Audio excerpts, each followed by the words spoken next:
Who am I? I can't remember my name. I can't remember anything. Oh, my head hurts a lot. I'm so hungry, so thirsty, so tired again.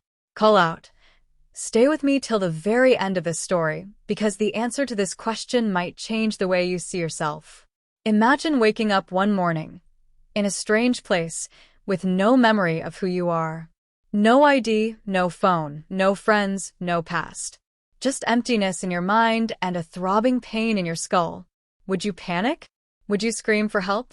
Or would you quietly ask the same haunting question echoing inside this young man's head? Who am I? Welcome back to our channel, friends. Today, you're about to hear a spine-chilling, emotional, and mysterious story that begins with a single sentence. I can't remember my name. I can't remember anything. This isn't just a story about memory loss. It's about identity, choices, and the lengths we go to uncover the truth about ourselves. Before we dive in, don't forget to hit that like button, subscribe, and turn on the notification bell so you never miss stories that keep your heart racing and your mind guessing. Now, let's begin. The story opens in a dimly lit hospital room. The faint smell of disinfectant lingers in the air. A soft beeping sound from the heart monitor is the only proof that the man lying in bed is alive. He opens his eyes. The ceiling looks unfamiliar. His first thought, where am I? His lips are dry. His throat burns with thirst. When he tries to sit up, a sharp pain shoots across his head, forcing a groan. A nurse notices his movement and rushes in. Hey, easy, don't move too fast, she says kindly. But he stares at her with blank eyes. Who am I? His voice cracks, almost a whisper. The nurse freezes, realizing that he's not joking. Call out to the audience. Imagine waking up in a hospital bed and not even knowing your own name.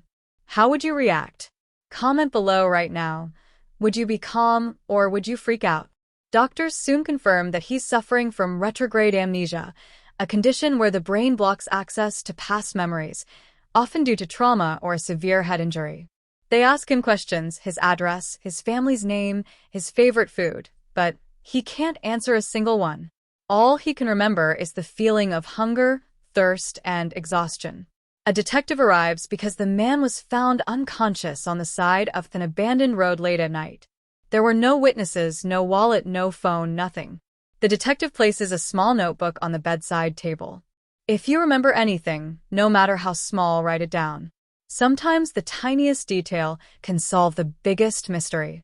Days pass. The man spends hours staring out the window, trying to force memories back into his mind. One night, he has a strange dream. A red bicycle leaning against a blue wooden fence. A little boy laughing. A woman's voice calling out, "Dinner's ready." He wakes up sweating. He doesn't know who the boy or the woman are, but he feels warmth, a connection he can't explain. The next morning, he sketches the red bicycle in the detective's notebook. The detective narrows his eyes. This could be something. A red bicycle, a blue fence will check nearby neighborhoods. Meanwhile, the man's health improves, but the emotional pain deepens. Sometimes he wonders if forgetting was a blessing. Maybe I lost my memory because my past was too painful to hold on to, he tells the nurse.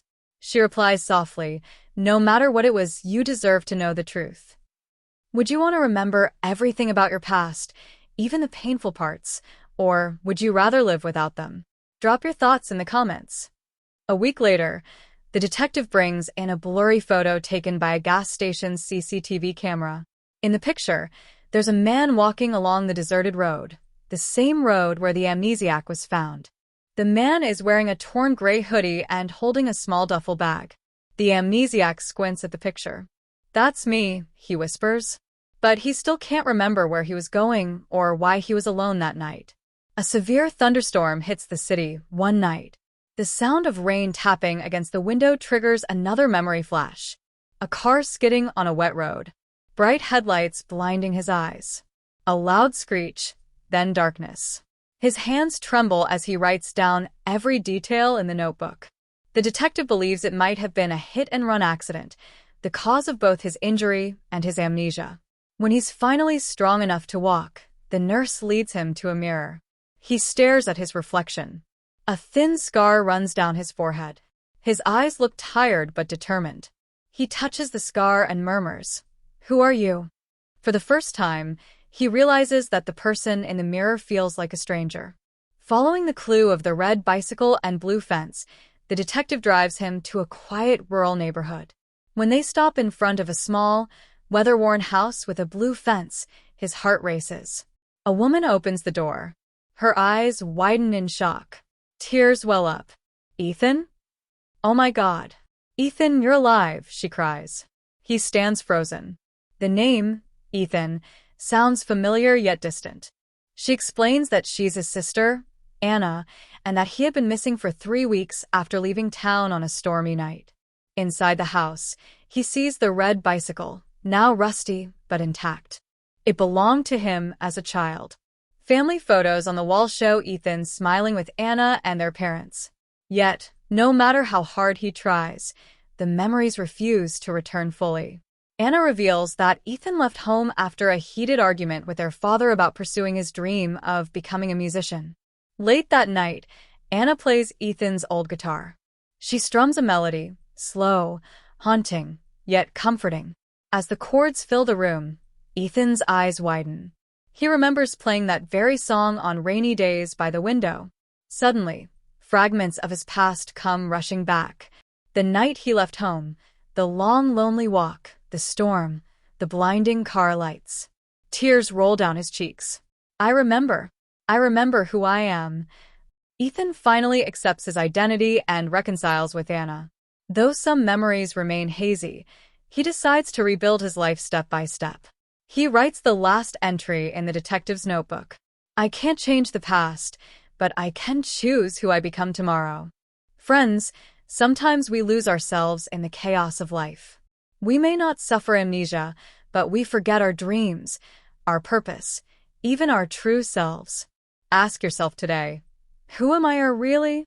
If this story moved you, like, share, and comment with one word that describes who you are. And remember to subscribe for more stories that will touch your heart and spark your mind.